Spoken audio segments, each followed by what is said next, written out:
আসসালামু আলাইকুম সুপ্রিয় বন্ধুরা, যারা হাতের লেখা সুন্দর করতে চাচ্ছ তারা এই কৌশলটি অবলম্বন করে হাতের লেখা সুন্দর করতে পারো।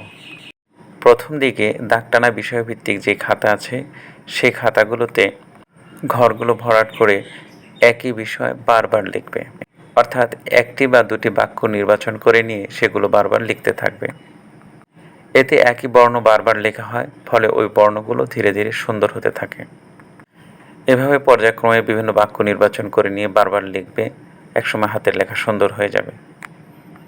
পরবর্তীতে তুমি তোমার প্রয়োজন মতো ছোট বা বড় করে লিখতে পারবে।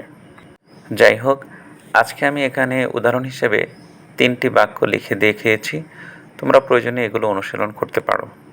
প্রথমে খেয়াল করবে শব্দ লেখার সময় বর্ণগুলো কিভাবে লেখা হচ্ছে। তারপর কয়েকদিন প্র্যাকটিস করতে থাকো, দেখো এই লেখাগুলো তোমারও সুন্দর হয়ে যাবে।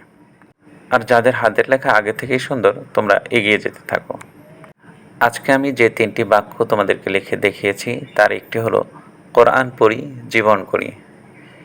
দ্বিতীয় বাক্যটি হলো শিক্ষাই জাতির মেরুদণ্ড, এবং তৃতীয় বাক্য যেটি লিখেছি সেটি হলো আমাদের জাতীয় সঙ্গীতের প্রথম লাইনের একটি অংশবিশেষ, অর্থাৎ আমার সোনার বাংলা। তো বন্ধুরা, দেখতে থাকো এবং চেষ্টা করো হাতের লেখা সুন্দর করা যায় কিনা। তবে সবসময় মনে রাখবে, পরিশ্রম সৌভাগ্যের প্রসূতি। অতএব তুমি যদি পরিশ্রম করো, একসময় তোমার হাতের লেখা সুন্দর হবে ইনশাআল্লাহ। লেখাগুলো ভালো লাগলে লাইক শেয়ার করবে এবং আমাদের সাথে থাকার জন্য চ্যানেলটি সাবস্ক্রাইব করে রাখবে। ধন্যবাদ।